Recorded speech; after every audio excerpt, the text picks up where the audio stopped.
For today's video ay pupunta nga kami ng tabi ng dagat at siyempre magsisima-sima kami din, magpo-food trip kami at saka ng mga kasama ko. Siyempre mangunguha po na kami diyan ng ng swaki at saka matataba nga pala yung mga swaki natin diyan.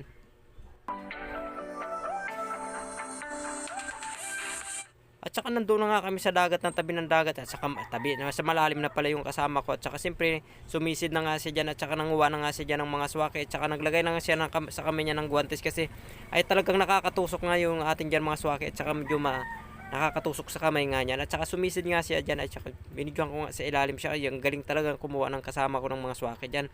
At saka ng mga swaki ay nagtatago pala sa mga damo-damo diyan at sa mga bato ay nagsusuk-suk diyan ay mga swaki. At saka ang galing niya talaga sumisid kasi mayroong nga siya diyang yapak kasi yung gaano sa pailalim sa kanya.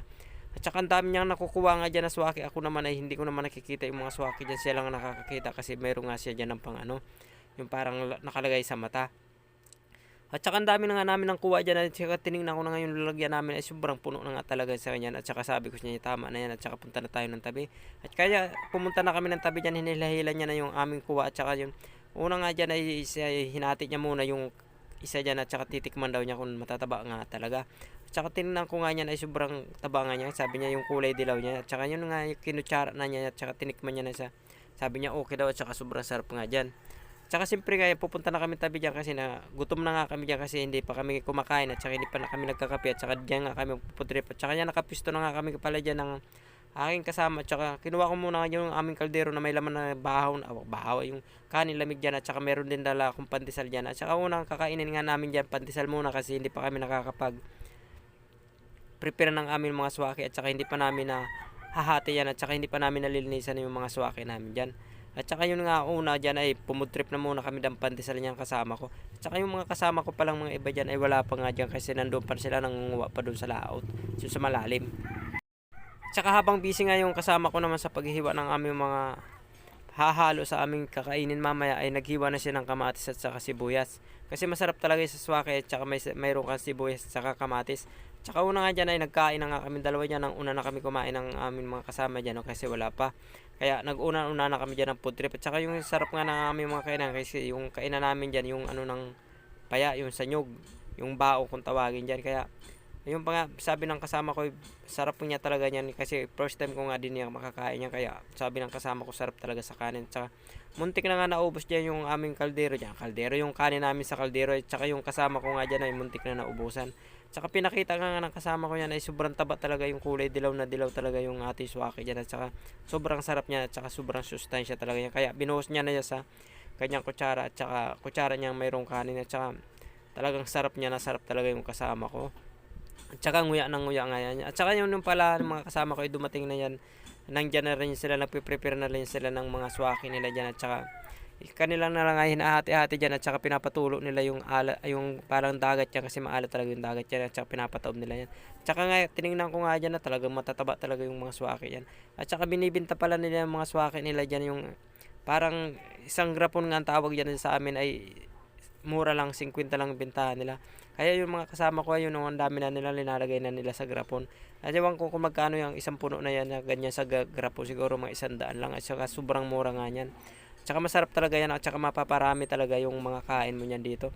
Kaya yung mga kasama ko yan, tawang-tawa sila na binibidyon ko sila kasi tuwang-tuwa nga sila kasi mapapasama sila sa aking vlog. At pagkatapos nga niyan ay sobrang busy naman ng mga kasama ko yan kasi mamaya magpo-food trip naman daw sila. Kaya linilinis na nila yung mga tahong yung nila kuha. Kaya talagang kita mo talaga yung kulay dilaw na dilaw. Talagang dilaw yung swake, talagang mataba yan. At saka yun na yung mga pagkain nga ng mga kasama ko yung nakahandaan na rin yan. At saka sila rin ay naghahanda na lang ng mga swake yan kasi para gusto daw nila na mamaya pag kumain sila tuloy-tuloy yung kain nila. Kaya pinaghahati-hati na nila na yung mga swake dyan. At saka linilinis nila yan para mga buhangin dyan.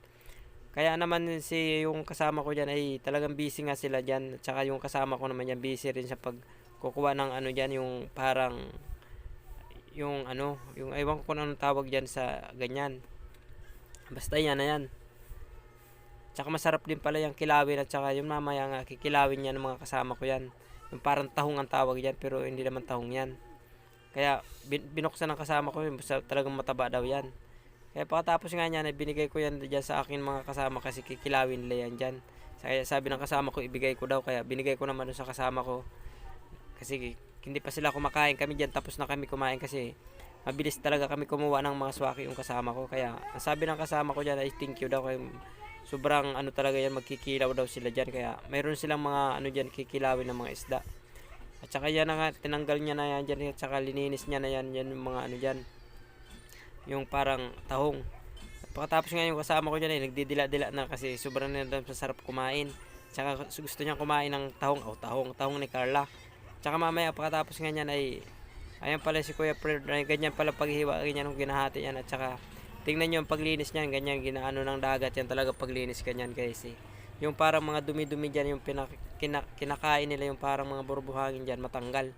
Tsaka yung kulay dilaw na yan, yan yung pinakalaman nila, sobrang sarap nga niyan talaga.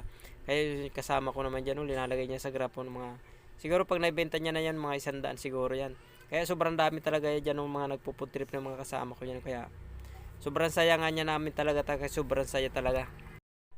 Kaya sobrang saya talaga ng mga kasama ko diyan kasi magpo-food trip nga sila daw diyan. Kaya inumpisa na ng kasama ko din kumain diyan kasi binidyohan ko kasi tawa siya ng tawa at saka nahiya pa siya sa camera.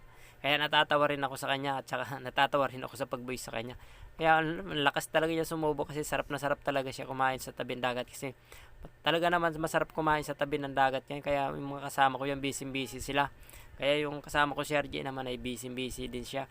Tsaka binuhos niya na nga yung swaki niya sa kanin niya. Tsaka siyempre, masarap talaga yung pag nakabuhos. At tsaka siyempre, magpe-first fight na nga siya dyan.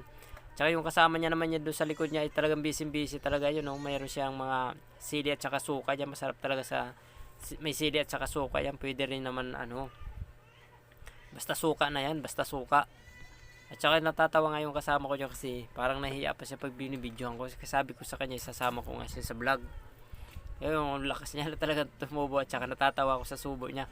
Kaya anong kasama ko naman dyan nakayelo dyan, si RJ ay talagang subong-subo talaga siya kasi gutom na talaga siya. Kaya dito na nagtatapos yung mga video natin. Bye bye.